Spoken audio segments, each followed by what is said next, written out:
사순절 첫 주일 하나님께서 주신 생명의 말씀 마태복음 14장 13절로 21절 말씀까지 여러분과 제가 서로 교독하시겠습니다.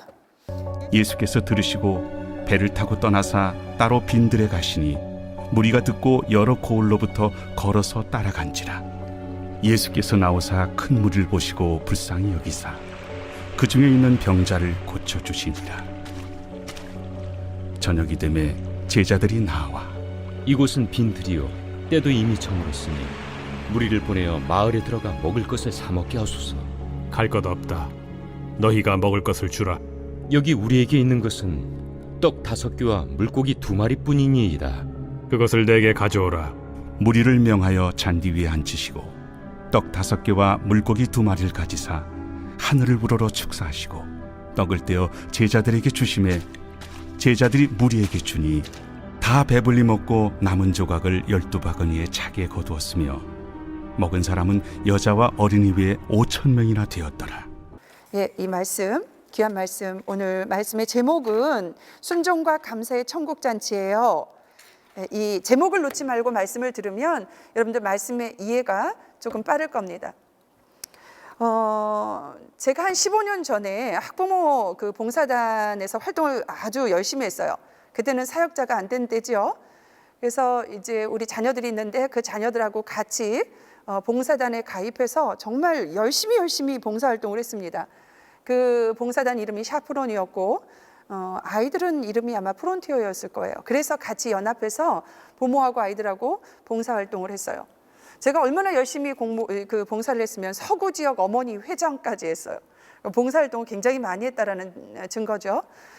이제 소외된 그 요양시설이나 아니면 고아원이나 아니면 질병으로 고통받는 그런 사람들에게 다가가서 씻기고 먹이고 또 갈아입히고 또 환경을 정리하고 청소해주고 여러 가지 봉사활동을 했습니다. 제가 이렇게 돌이켜보면 하나님께서 사역의 길을 걸어가기 위해서 정말 비유도 강하게 하시고 또 이렇게 어려운 곳에 있는 사람들을 다 보게 하셨구나. 그런 생각을 해서 정말 이게 모두 다 하나님의 섭리구나 그런 생각을 했습니다. 그중에 제가 기억나는 것은 꽃동네라는 마을이에요. 제가 한 3번 정도 갔습니다. 이 꽃동네 마을은 우리 아이들과 한번 갔었고요. 저희가 또 우리 그 교회에 법인이 있죠. 사단법인 세임만교화센터 사역을 어떻게 하면 잘할까 그래서 탐방 차원에서 또 한 번 갔고 한 3번 정도 간 기억이 제 머릿속에 있습니다. 여러분 꽃동네 마을은요 가정과 사회로부터 버림받아서 죽어가는 사람들을 모아놓은 그런 사랑의 공동체예요. 그곳에 가면 별의별 사람들이 많이 있습니다. 그런데 이 꽃동네 마을은요 1978년 9월에 그 마을에 성당이 하나 있었는데 그 성당에 오웅진 신부님이 계셨습니다. 그리고 또 그 마을에 사는 거린이 있었어요. 귀동이라는 사람이에요. 노인이었어요.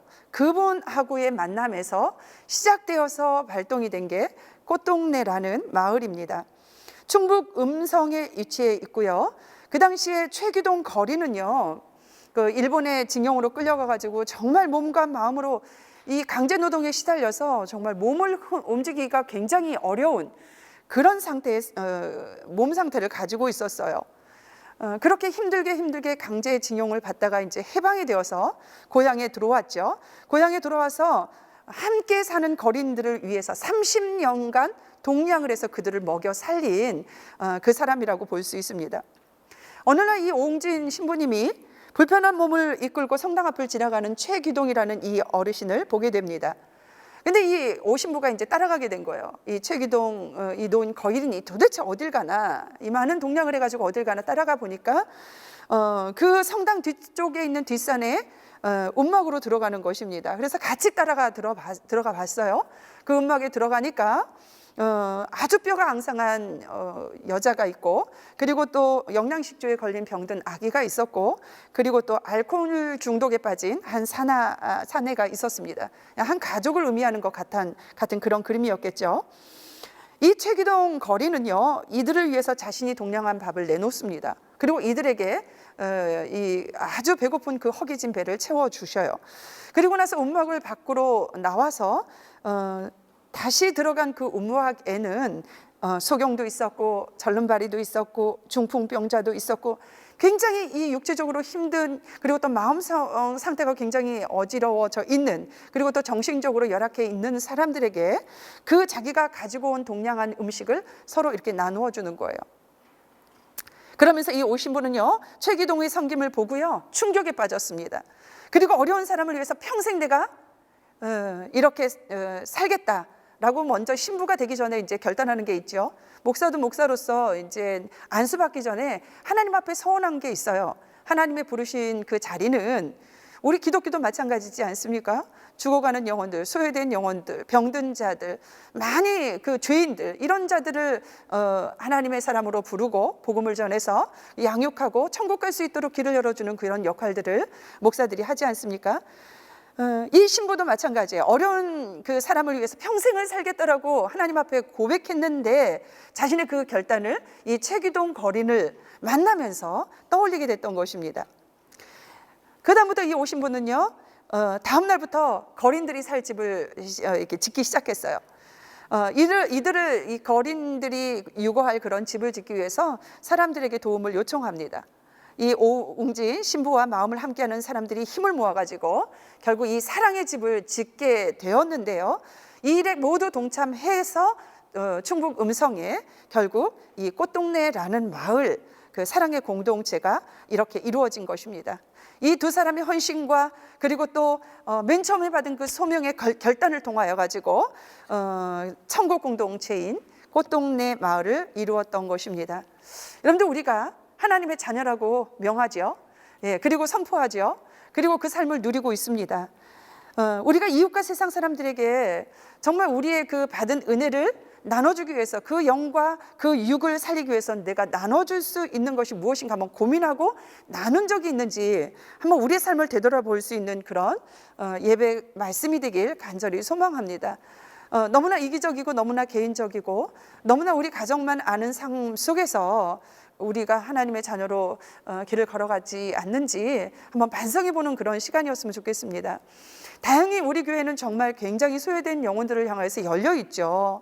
뭐 쌀 모아서 주는 것도 그렇고 경로당의 어르신들 섬기는 것도 그렇고, 특별히 정말 아무도 관심 가져주지 않는 소외된 영혼들, 그죠? 교도소에 있는 영혼들을 향해서 하나님이 법인을 허락하셨고, 또 여러 성도들이나 또 우리 청년부에도 있지만 이렇게 가서 복음을 전하지 못하지만 물질로 협력해서 우리가 이 사역들을 지금 하고 있는 것입니다.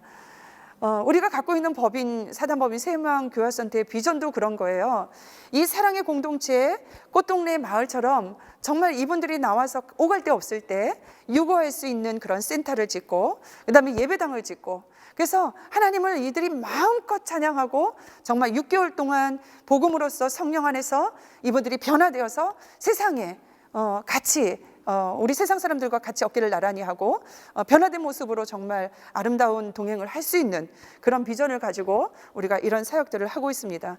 굉장히 성경적이죠. 오한에 갇힌 자들을 돌아보라는 주님의 음성 하에 우리가 성서적인 기초를 두고 이 법인이 지금 운영되고 있는 것입니다. 교회는 이렇게 많이 열려 있어요. 그렇다 그러면 우리 청년대학부 안에서의 우리의 사역 가운데 또 작게는 여러분들의 삶 가운데 어느 정도 이들을 향하여서, 영과 육을 향하여서 우리가 그들을 위해서 기도하고 또 그들을 위해서 우리의 은사나 물질이나 우리의 어떤 것들을 이렇게 나누면서 살아가고 있는지 한번 반성해보는 그런 시간이 되었으면 좋겠습니다.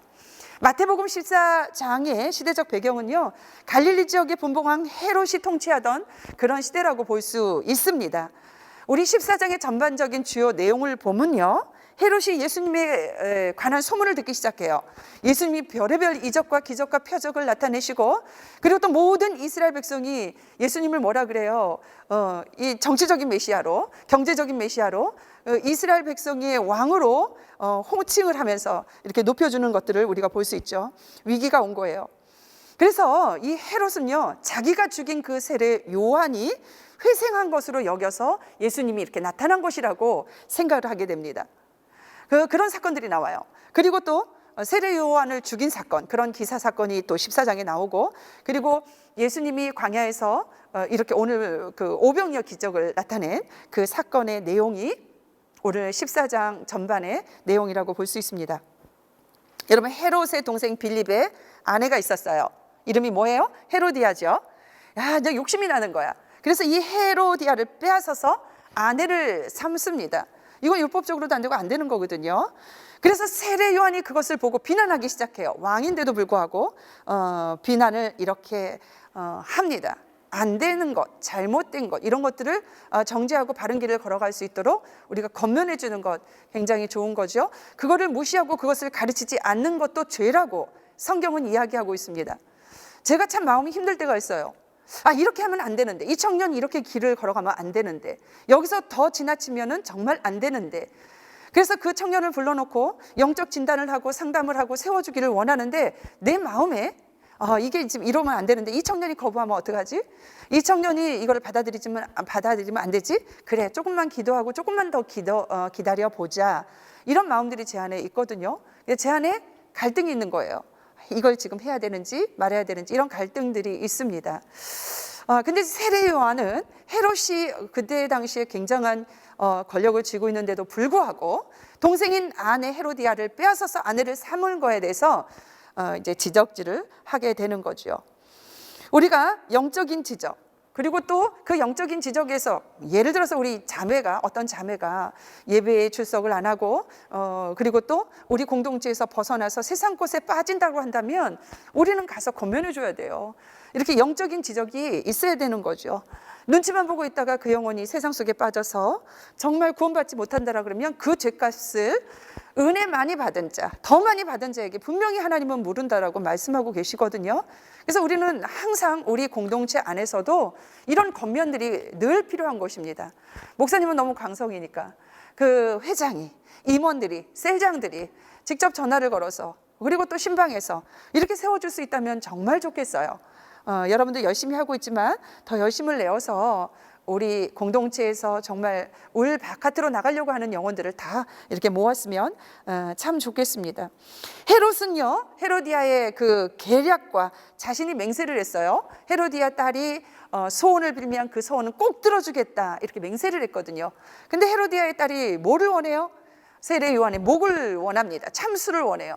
그래서 자기가 맹세한 것도 있고, 또 헤로디아가 그렇게 딸을 설득해서 계획적으로 나갔던 모든 것들을 향하여서 감옥에 투옥되어 있는 세례 요한을 참수형을 시키는 사건을 맞이하게 됩니다. 이스라엘 백성에게 존경받았던 지도자였어요. 이 세례 요한이 당시 백성들에게 큰 지지를 받고 있었던 터라 예수님이 이 세례 요한을 헤롯이 죽이니까 내가 복음을 전하는 것도 이제는 참 많이 이 그 걸림돌이 헤롯이 되겠다, 더 강팍하게, 더 완악하게 나를 옥죄어 오겠다, 이런 생각들을 아마 하셨을 것 같습니다. 결국 이 세례 요한의 죽음은요, 예수님 자신의 십자가의 고난의 죽음과 이렇게 모든 것들이 일맥상통하면서 암시적인 그런 상황의 모습이라고 우리가 이해를 하면 좋을 것 같습니다. 여러분, 이 사건은요, 헤롯의 관할 지역은 물론 유대 땅에게 굉장히 이슈거리가 되었어요. 사회적으로, 종교적으로 헤롯이 세례 요한을 참수시킨 거는 이건 모든 백성들의 모든 것들을 들쑤셔 놓은 그런 이슈가 되는 그런 사건이라고 볼 수 있습니다. 1절에서 분봉왕 헤롯이 예수님에 관한 소문을 들었다는 사실을 이렇게 가르쳐주는 성경 말씀이 있습니다.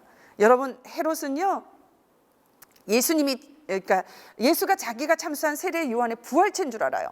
그러니까 세례 요한이 부활해서 다시 예수님의 그림자로 나타난 걸로 이렇게 생각을 하고 있었던 것입니다.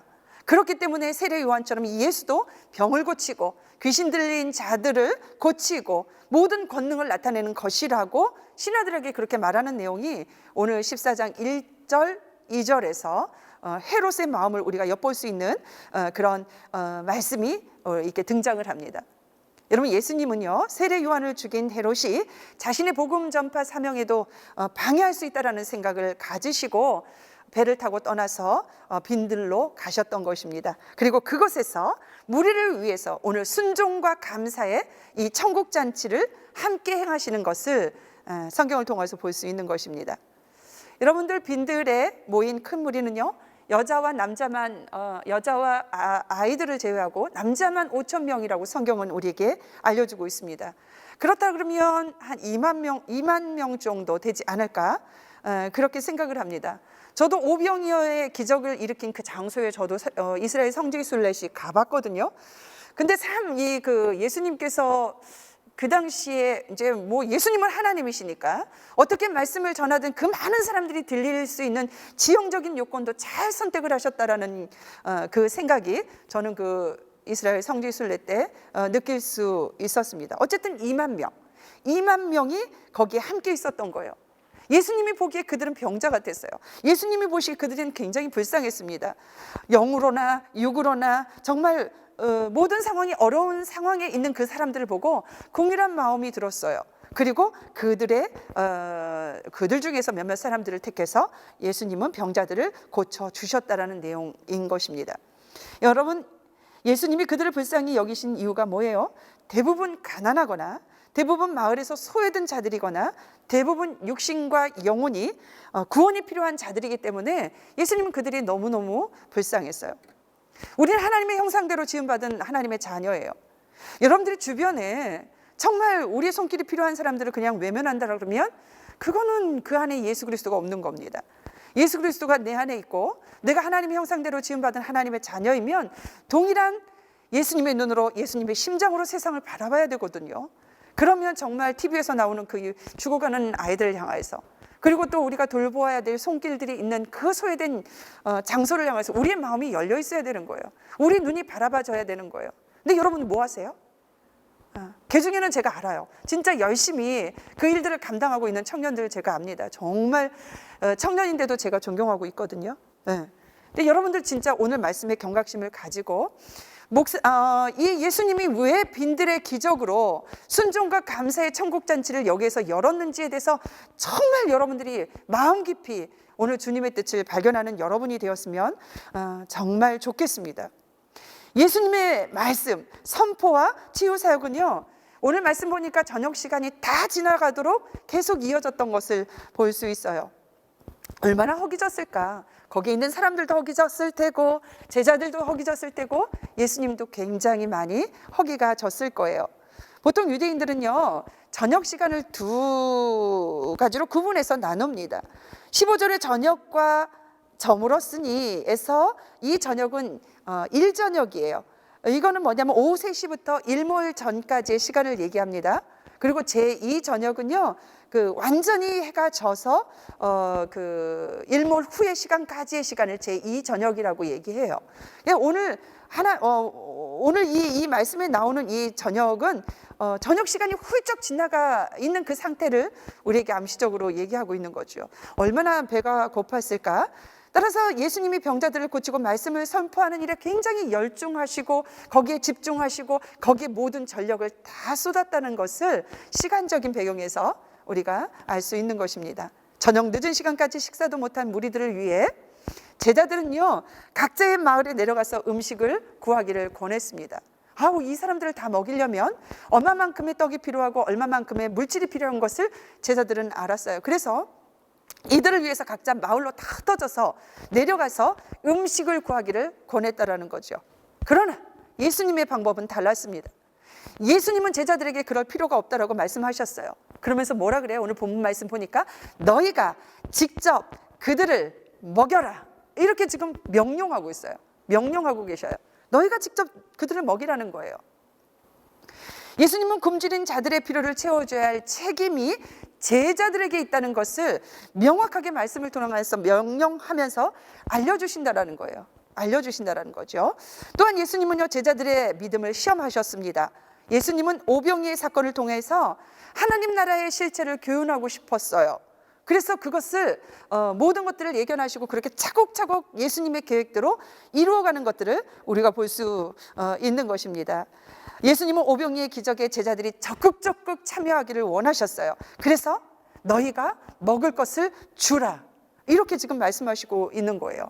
만약 이 얘기를 회장한테, 만약 우리 효지한테, 진원이한테, 우리 송이한테 이렇게 말씀하시면 너희들은 어떤 반응을 보냈을까? 난 아직 가진 게 아무것도 없는데 뭘 주라는 거야? 이렇게 반응을 보이는 게 아마 대부분일 거예요. 그죠? 예수님은요, 제자들에게 너희가 먹을 것을 주라, 이렇게 지금 명령하고 있는 것입니다. 여러분 16절에 원어 성경을 기초로 다시 한번 번역하면 너희가 그들에게 먹을 것을 주라입니다. 이처럼 예수님은 먹을 것을 주는 자와 받는 자와 이 뚜렷하게 대조해서 제자들의 사명을 명확하게 강조하고 있는 것을 말씀 속에서 우리가 읽을 수 있는 거예요. 여러분들 받는 자가 되고 싶어요? 주는 자가 되고 싶어요? 잘 그 말의 어근을 여러분 생각해 보시길 바랍니다. 송이야, 받는 자가 되고 싶어? 주는 자가 되고 싶어? 받는 자는 뭔가 부족한 거예요. 그죠? 주는 자는 뭔가 넘치는 거예요. 제자들을 통해서 예수님은 그들에게 주고 싶은 마음 명확하게 뚜렷하게 대조적으로 제자들의 사명을 강조하면서 풍성한 자로 나누어줄 것을 권면하며 명령하고 있는 것을 우리가 말씀을 통해서 볼 수 있는 것입니다. 받는 자가 되기보다는 우리는 주는 자로서의 사명의 길을 걸어가야 되는 것이에요. 넉넉해서 퍼주는 자, 끝없이 퍼져도 내가 풍성해서 내가 충만해서 나눠주는 자로 이 땅의 삶을 살아가는 여러분이 되길 원합니다. 예수 그리스도가 여러분 안에 있으면 이게 가능해요. 예수 그리스도가 충만이거든요. 예수 그리스도가 풍성이거든요. 그 예수님의 풍성함과 충만함이 내 안에 있으면 나도 그렇게 충만하고 풍성할 수 있는 거예요. 그러면 내가 주는 자가 될 수 있는 것입니다. 우리가 하나님 나라의 복음 전파로서 예수님의 사역을 어떻게 감당하고 참여할 수 있는지 여러분 깨달았으면 좋겠습니다.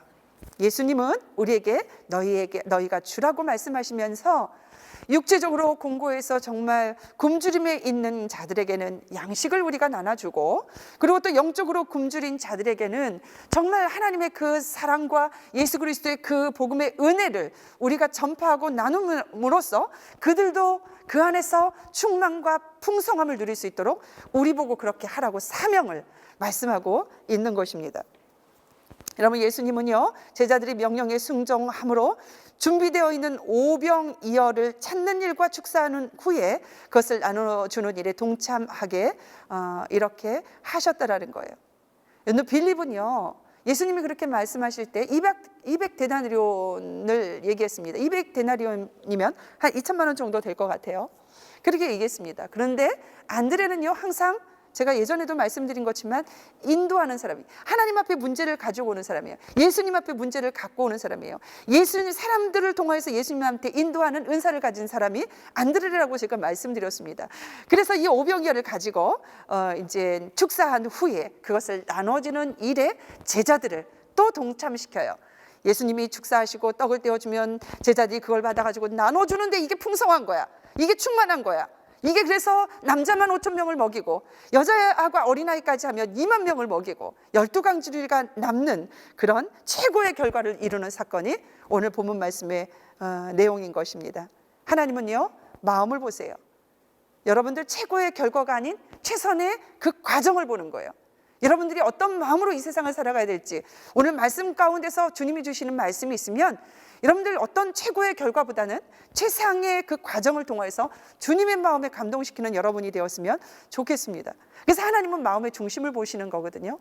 여러분들의 모든 것들을 다 아시는 주님께서 여러분들의 마음의 그 모습을 보시고 그 과정을 보시고 감동을 받아 최고의 결과를 하나님께서 허락하시는 거예요. 보상하시는 거예요.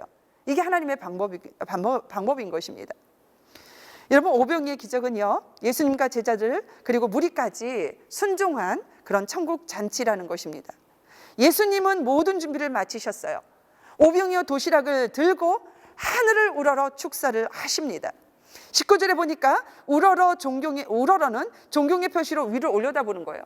하나님인데 하나님에게 그 모든 것들을 구하시면서 감사의 표시로 하늘을 쳐다보며 기도하는 예수님의 그 모습을 한번 여러분들 이렇게 그림을 그려보시길 간절히 원합니다.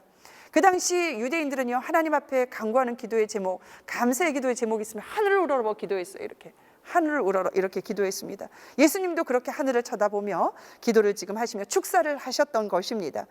이때 예수님이 하늘을 우러러 보신 것은요, 앞으로에 이루어질 그 기적, 어떤 기적이에요? 장정만 5천 명이 먹고도 남을 수 있는 12강주리가 남는 그 기적에 대한 선불 감사에 대한 표시인 거예요.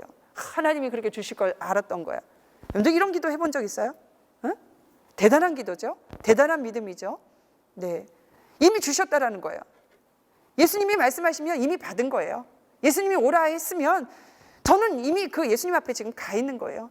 예수님이 간구한 것에 응답을 받는 확실히 있으면 이미 받은 거예요. 이런 믿음이 오병이의 기적을 낳을 수 있는 거죠. 이런 순종이 오병이의 기적을 낳을 수 있는 것입니다. 여러분, 축사하시고 잘하다, 잘되다의 뜻을 가진 유와 말하다의 뜻을 가진 레고의 합성어로서 좋게 말하다, 찬양하다, 하나님을 향하여서 찬양하며 축사하시는 그 예수님의 모습을 우리가 볼 수 있습니다. 예수님은 오병이의 기적이 이루어진 것을 믿고요, 하나님께 감사하며 찬양하신 것입니다. 여러분, 이 장면은요, 오병이의 기적의 주체가 누구예요? 예수님임을 우리에게 보여주는 것입니다. 기적을 통해서 무리는요, 육신적인 배고픔뿐만 아니라 영적인 갈급도, 영적인 그 사모함도, 갈망도 해소되면서 예수님과 함께 하나님의 영광에 참여하는 그 잔치에 함께 했던 것을 우리가 볼 수 있는 것입니다. 그래서 이 천국잔치는요, 순종에 대한 결과예요. 순종에 대한 천국잔치였던 것입니다. 두 번째로 오병이의 기적은요, 예수님을 통한 감사와 찬양의 예배로 하나님께 영광을 올린 그런 천국잔치였던 것입니다. 18절에 보니까 그것을 내게 가져오라고 말씀은요, 예수님이 오병이어의 기적의 주체임을 의미하는 거예요. 예수님이 만약에 주체가 아니면 12제자 중에 누군가는 했겠지. 하나님이 우리를 형상대로 지음받았으니까 믿음으로 축사하고 믿음으로 찬양하고 기도했을 때 하나님이 동일한 은혜를 주셨겠죠. 그런데 예수님이 주체이기 때문에 예수님께 가져오라 명하시고, 그것을 내게 가져오라 명하시고, 그러니까 말씀 하나하나 볼 때 하나님이 뜻하신 바를 우리가 깨치해야 되는 거예요. 예수 그리스도가 주체임을 명확하게 지금 제자들과 거기에 모인 2만 명의 사람한테 명시하며 보여주는 예수님의 의도적인 말씀이라고 볼 수 있는 것입니다. 여러분, 천국잔치의 주인공은 누구예요? 예수님이시에요. 우리가 가진 것을 예수님께 가지고 나가면요, 부족한 것을 채워주시는 그 주체는 예수님이신 거예요. 제가 말씀드린 것처럼 예수님은 충만이고 풍성이기 때문에 우리가 그 어떤 문제든 부족한 것을 가지고 예수 그리스도의 나와 같이 연합이 이루어지면 우리도 부족한 모든 것들이 풍족해지는 것입니다. 그리고 우리의 무거운 짐이 가벼워지는 거예요. 예수님은 오병이를 들고 하나님께 감사의 기도를 하셨습니다. 그 자리에 모인 무리가 하나님 나라의 이야기를 듣고 하나님 나라의 양식을 맛보게 하심으로 인해서 감사가 넘치게 하셨던 것입니다. 여러분, 또 오병이어로요, 부족함 없이 먹이신 하나님을 찬양했을 것입니다. 예수님은 오병이의 기적을 통해서 하나님 나라의 그분의 뜻과 그분의 의, 그 의를 이 땅에 임하는 것이 어떤 것인지 명확하게 보여주는 천국 잔치였다는 것, 여러분 기억했으면 좋겠습니다. 그런즉 너희는 먼저 그의 나라와 그의 일을 구하라. 그리하면 이 모든 것을 너희에게 더하시리라. 주님께서 분명히 우리에게 말씀하셨습니다. 우리는 먼저 하나님 나라 그분의 의를 구하는 게 먼저예요. 그럴 때 하나님은 그 기도를 들으시고 그 모든 것들을 들으시고 우리의 나머지 모든 것까지 너희에게 더하시리라 분명히 우리에게 약속하고 있는 것입니다. 그래서 우리는 먼저 하나님의 나라와 그분의 의를 구하는 기도를 해야 되는 거예요. 그의 나라는 하나님의 통치를 인정하는 거예요. 만물의 주인이 누구예요? 하나님이신 거예요. 만물의 수레바퀴를 누가 돌려요? 하나님이신 거예요. 그 통치를 다 인정해 드리는 거예요. 제가 산부 예배 때 설교했을 때 여러분 들었을 것입니다. 만물의 주인이시기 때문에, 만물을 창조하셨기 때문에 바다 위도 걸을 수 있고 풍랑도 잔잔하게 꾸짖어서 잔잔하게 만들 수 있는 것입니다. 그게 하나님이 하나님됨을 보여주는 거예요. 그래서 우리가 영원토록 우리가 삶 가운데 드러날 거는 하나님의 통치를 선포하는 거예요. 하나님 안에 있는 것을 선포하는 거예요. 안 믿는 자들에게 하나님의 통치를 선포하는 거예요. 그것을 인정해 드리는 거예요. 그게 하나님 나라의 의와 하나님 나라의 뜻을 구하는 것입니다. 그리고 그 의는요, 하나님이 기뻐하시고 원하시는 뜻이라는 것, 여러분 기억했으면 좋겠습니다. 그래서 너희들이 먼저 구할 것은 뭐냐면 하나님 나라와 의인 거야. 우리가 삶 속에 영적인 눈으로 세상을 바라보면서 관계 속에서, 환경 속에서 되어지는 일들 가운데서 계획한 것까지도 하나님의 통치 안에 있다라고 여러분들이 믿음으로 고백하고 진짜 믿으면 마음은 자유한 거예요. 보여지는 거는 부족해, 보여지는 건 연약해, 보여지는 거는 너무 죽을 것 같지만 절대 그렇지 않다는 것이죠. 우리가 하나님의 통치에 순종하는 기도, 하나님의 뜻을 구하는 기도에는 모든 것이 더해지는 응답이 있다는 것, 이거는 수학적인 공식과도 같은 것입니다. 반드시 이루어집니다. 예수님은 오병이의 기적으로요, 무리와 제자들에게 천국 잔치를 경험하게 하셨습니다. 그리고 무리가 풍족하게 먹는 데 필요한 것은 순종이라고 오늘 분명히 말씀하셨습니다. 이 제자들은 얼마 되지 않는 것이지만 오병이어를 순종해서 예수님께 갖다 드렸다라는 거죠. 그 순종을 보셨던 것입니다. 그리고 예수님은 오병이를 들고 하나님께 감사와 영광의 찬양의 기도를 올려드렸어요. 그리고 배불리 먹고도 남을 수 있는 남은 그 12바구니가 남은 오병이의 기적은요, 그래서 순종과 감사의 열매, 천국 잔치, 하나님 나라를 보여주는 소중한 교훈이라는 것, 여러분 마음에 새기기를 간절히 소망합니다. 비록 우리가 가진 것이 보잘것 없더라도 너희가 먹을 것을 주라 명하신 그 음성을 마음에 새기시길 바랍니다. 그런데 그것을 순종할 때 하나님은 오늘 오병이의 기적처럼 우리 빈들에 이런 최고의 결과를 베풀어 주실 거예요. 그게 보상이에요. 근데 제가 말씀드린 것처럼 구경꾼이 될 건지 기적의 주인공이 될 건지 그 선택은 여러분이 하시는 거예요. 네. 늘 주의 종들을 통하여서, 말씀을 통하여서 하나님의 음성을 들려주는데 매너리즘에 빠져서 거기서 끝나고 그냥 돌아가는데 다시 세상 사람들과 똑같이 한다 그러면 구경꾼밖에 될 수 없습니다. 네. 풍랑이 이는 뱃속에 11명의 제자들과 같은 삶밖에 살 수가 없는 거예요. 여러분 베드로와 같이 바다 위를 걸어보시지 않겠습니까? 그러면 믿음으로 순종하세요. 너희들이 먹을 것을 주라. 여러분들이 가지고 있는 재능, 은사, 물질, 건강, 하나님이 특별하게 나한테 공급해 주신 은혜가 분명히 있습니다. 나누세요. 예, 먹여주세요. 그게 하나님의 제자, 하나님의 백성, 하나님의 자녀들이 이 땅에서 살아가면서 하나님이 주신 사명이라는 것, 여러분 기억했으면 좋겠습니다. 아멘. 예, 우리 기도합시다. 하나님, 어떠한 상황에도 하나님의 말씀에 순종하는 자가 되길 원합니다. 말씀에 순종함으로 은혜의 통로가 되길 원하오니 이 땅에서 하나님 나라를 날마다 경험하며 그 하나님 나라를 선포하며 하나님께서 기뻐하시는 길을 걸어가는데 부족함이 없는 우리의 삶이 되도록 하나님께서 도와주시길 간절히 원합니다. 육신의 양식을 풍족히 채워주심도 감사할 뿐만 아니라 하늘로부터 참된 양식을 공급해 주시니 주님 날마다 감사드립니다. 나의 예배 속에서, 하나님 기도 속에서 찬양의 감사의 제목들이 날마다 선포될 수 있도록 주님께서 우리를 축복하여 주시길 원합니다. 사순절 기간 우리와 그리고 또 우리 주변에 있는 모든 영혼들을 돌아보며 진심으로 우리가 참여하며 주님이 감당하신 고난과 받으신 영광을 깊이 묵상함으로 우리가 더욱더 성숙한 기독교인들로 나가는데 부족함이 없도록 하나님께서 우리를 이끌어 주시길 간절히 원합니다. 비록 우리가 가진 것이 보잘것 없더라도 너희가 먹을 것을 주라 하신 그 말씀에 순종하여 드리게 하시고 하나님의 최고의 결과의 열매를 보상받을 수 있는 이 자리에 함께한 모든 영혼들이 되도록 하나님께서 도와주시기를 원합니다. 하나님, 학교 개학 가운데 준비하는 주의 자녀가 있습니까? 하나님, 분주함을 내려놓고 주님 말씀에 집중하고 만남의 복을 주시고 학문의 지식을 주시고 그 모든 것들을 통하여서 계획한 것들이 하나님의 계획이 되고 아름답게 이루어질 수 있도록 주님께서 도와주시길 원합니다.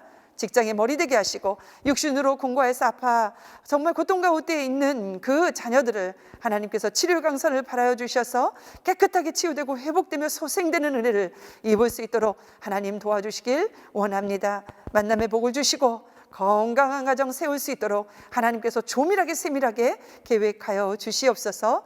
남모르게 관계 속에서 아파오는 자들도 하나님 그 마음을 위로하시고 하나님 이 길을 걸어갈 때 주님 주시는 쉼과 안식 안에서 평온과 능력 가운데 넉넉히 승리하는 모든 영혼들이 되도록 하나님께서 축복하여 주시길 간절히 원합니다. 우리 청년대학부에 잠자는 영혼들 불러주시고 하나님 강팍하고 완악한 영혼들을 하나님의 사랑으로 녹여주시고 모든 영혼들이 주께 나와 하나님을 찬양하며 경외하며 예배드릴 수 있도록 주님께서 도와주시길 간절히 원합니다. 지금은 예수 그리스도의 은혜와 하나님 아버지의 무한하신 사랑과 성령님의 감화감동 교통하심이 너희가 먹을 것을 주라 그 말씀에 순종하며 감사하며 찬양하며 하나님 나아가는 모든 영혼들에게 하나님의 최고의 결과를 베풀어 주실 것을 믿음으로 고백하며 간구하는 기도 제목 위에 세계로 생명의 공동체 위에 열방 가운데 영원토록 함께 하시기를 간절히 축원하옵나이다. 아멘.